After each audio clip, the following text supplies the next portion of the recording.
MLB The Shoq Diamond Dynasty, no money spent, episode 1. Some of you guys might know me from Madden Ultimate Team, but others, if you are new to the channel, welcome. My plan for this series is to keep it as casual as I possibly can. Normally on Ultimate Team modes, I will nerd out, I'll go all out, and I want to take things more step by step in Diamond Dynasty this year so I don't get burnt out. So let's get things started, as I did get the deluxe edition, or whatever it's called. It is going to grant you 30,000 stubs. I gotta not say coins, 30,000 stubs, and an assortment of other packs. The first decision we had to make was our 92 overall team captain, where there's a plethora of MLB greats at varying positions, including Derek Jeter, Nolan Ryan, David Ortiz, and others. I decided to go with Roy Halladay, as he was one of my favorite pitchers going up, and he has a great pitch selection of off speeds, as well as some decent velocity. Next was just a combination of equipment packs and gold choice packs. They're honestly not that important, because if I'm being honest, most of these players won't really be playing on my team, and I'm not really looking to complete the live series collection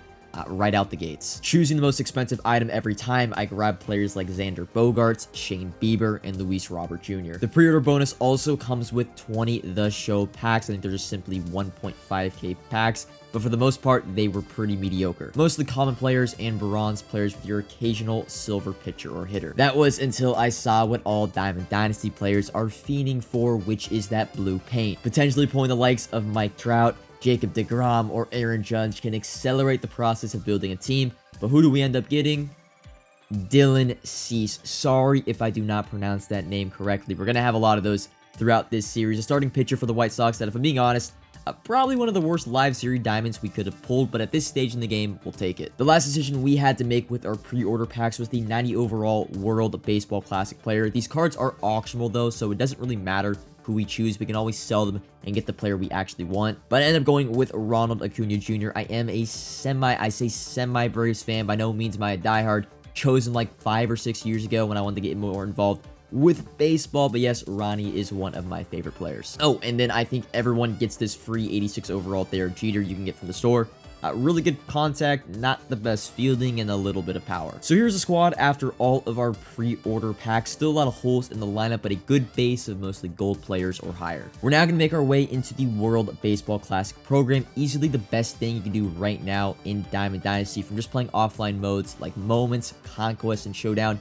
You can earn a ton of 90+ rated players, all the way up to a 97 overall Randy. I'm going to try to pronounce this right. Arozarena. I think that's correct. That's all the way at 250 points. I started out with the first round Moments, each of them granting me 2 points per completion. A great way to knock off some hitting rust in MLB, as I did take last year of Diamond Dynasty off when it came to MLB. I'm also not the best when it comes to hitting, and these Moments being on Veteran was a great way to ease me back into the MLB The Shoq grind. Like I said earlier, you get a ton of Diamond players really early on in these Moments in this program string, and I got all the way up to, in only about an hour and a half of grinding, up to 40 points. This rewarded me with an array of packs, including some diamond equipment, some gold icons, which we're just going to quickly skip through, although we'll get back to these a little bit later, because you don't want to see this. And then I got 4 90 overall World Baseball Classic packs, where you can choose 2 players in each pack. I'm pretty sure you eventually get all these players as you get all the points in the program, so it doesn't really matter who you choose.